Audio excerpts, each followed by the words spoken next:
But where the heck am I gonna get a new You suit? can't! It's impossible! I'm far too busy, so ask me now before I again become sane. Phase 4 has been chock full of some pretty accurate costume adaptations. From the near flawless White Vision that looks exactly what you would expect from a West Coast Avengers comic, to the newest Spidey suit that looks like it leaped right out of a Steve Ditko illustration. Let's go behind the scenes examining the suits and seeing if there are any hidden secrets to their designs.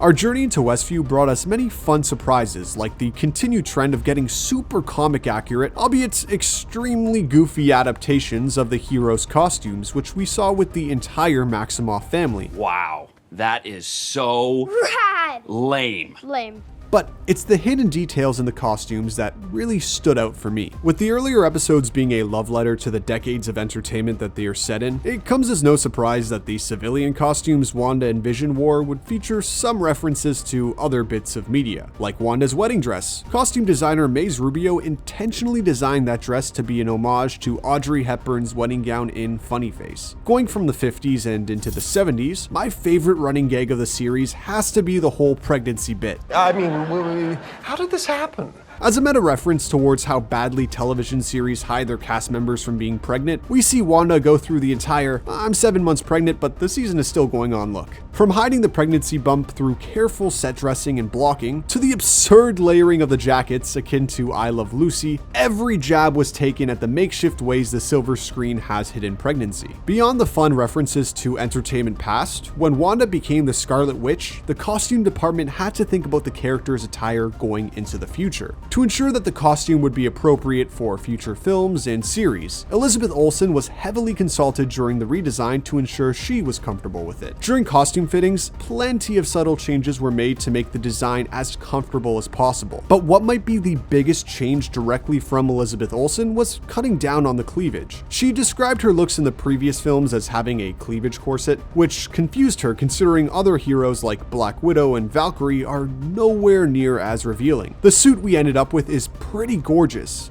It's a shame that it looks like it will be entirely redone in Doctor Strange in the Multiverse of Madness. A reoccurring discourse with the MCU Spidey has been over the egregious uses of CGI throughout the home trilogy, as a way of course-correcting seams and wrinkles typically found on, any piece of clothing. Millions of dollars has been spent for CG artists to completely cover up the real costume with a fake-looking one. This leads us entirely into the uncanny valley, with a lot of discourse online bringing up that some of the shots look like they came right out of the PS2, but come on guys, let's give them some credit. This is what a PS2 Spider-Man looked like.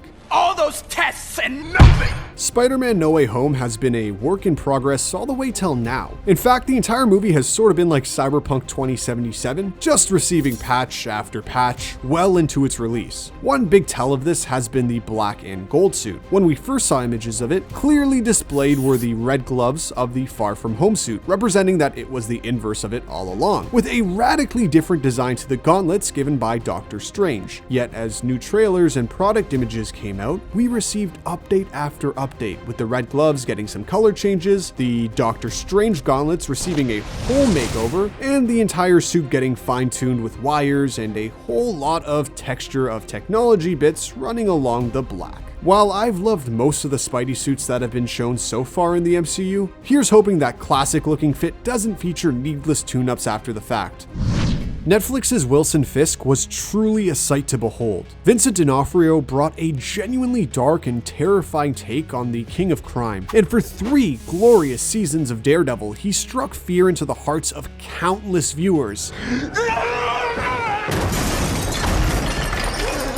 And then he showed up in Hawkeye looking like he just came back from a family vacation to Walt Disney World. As it turns out, this bold costuming choice was all Vincent D'Onofrio's idea, and it has ties into the comics. When asked about the white suit with the vibrant red floral, he said, "The screensaver on my computer is that family business cover of him in that shirt. It has been for several years, and yeah, that is something I brought to the table for Hawkeye." Interestingly enough, it's not just the style that Vincent brought to set, but also the meaning of it, where we see Kingpin is quite the departure from when we last seen him in season 3 of Daredevil. It's still up in the air if this series is canon or if this is a soft reboot, but in his headcanon, there is a huge significance to that family business run. In that series, we see Kingpin lose his grip for the criminal underworld of NYC, and he has to start anew in Europe. It's currently Vincent's headcanon that MCU Kingpin suffered a similar fate, having been a victim of the blip and losing 5 crucial years of criminal activity, and as a result, it brought him down a few notches. I find it super interesting that pretty much the entirety of Kingpin's characterization in this show is tied to a singular outfit that was ridiculed by fans upon release.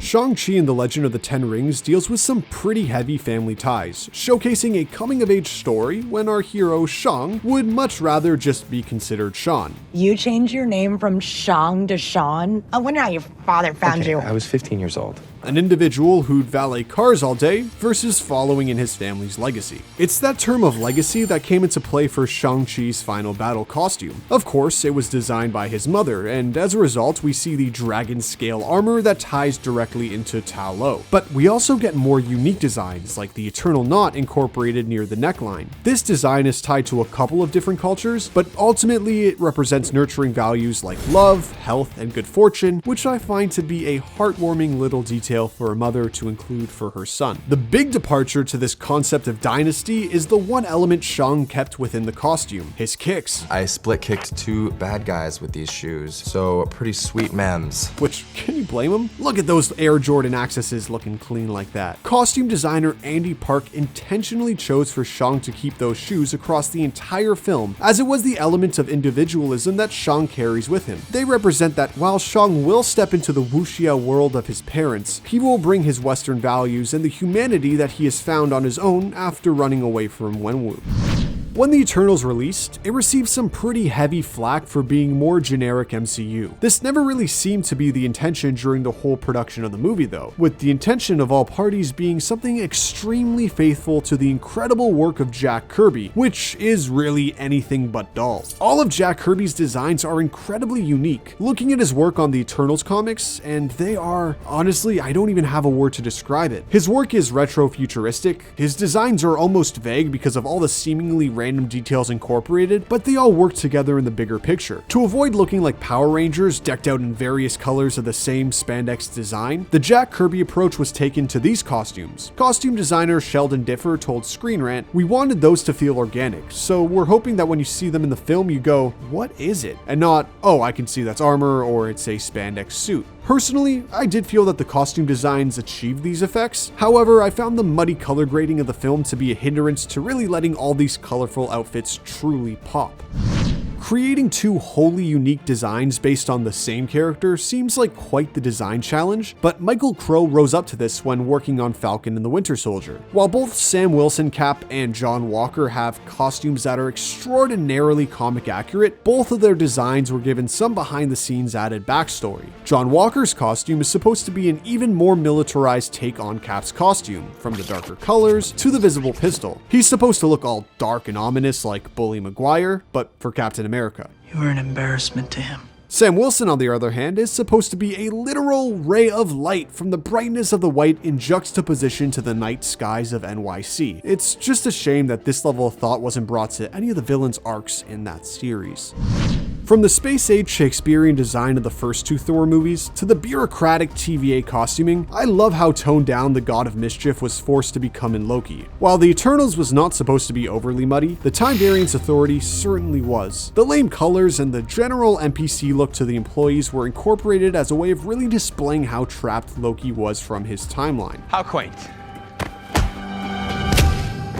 While the Authority generally exists outside of space and time, his pants were very specific. Sharkskin fabric from the 1950s, which were extremely delicate. While accurate to the Mad Men inspiration the production team was going for, it wasn't as well thought out for the action scenes like the destruction of Lamentus 1, where the fabric really didn't work with all that sprinting. This harkens to a larger problem in the superhero industry, costumes being chosen entirely for looks, and much less of a thought going into the practicality of them. I bring this up because they actually did a pretty essential quality of life improvement for Sylvie, as Sofia Di Martino gave birth right before the series began. She had to have 2 hidden zippers installed to allow for breastfeeding around set. Now, let's get everyone else those zippers so they can use the washroom.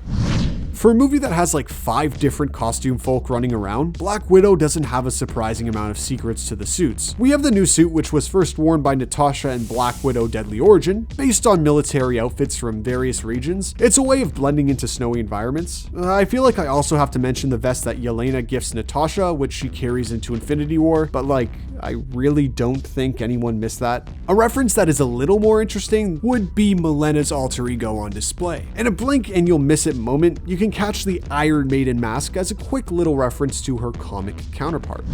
The MCU has had a fair share of de-aging tech in the past. We've seen some pretty flawless incorporations of the technology from RDJ in Civil War to the Kurt Russell in Guardians 2. The biggest suit secret from all of No Way Home, both Willem Dafoe and Alfred Molina had de-aging work done. You're insane. While both of the Raimi villains have aged pretty fantastic, the characters were both pulled directly from the moment they were going to die like 2 decades ago. So general work removing some wrinkles and tightening up some sagging skin had to be completed to make the characters appear just as we remembered them. The biggest suit secret that has only just been uncovered to the internet, a piece of knowledge so holy that it might melt your face off, Tom Holland revealed that one of the Spideys used a fake butt when getting back into the suit, and that absolute imposter of an is Tobey Maguire. Maybe Bully Maguire was doing something right all those years ago with all that cardio dancing.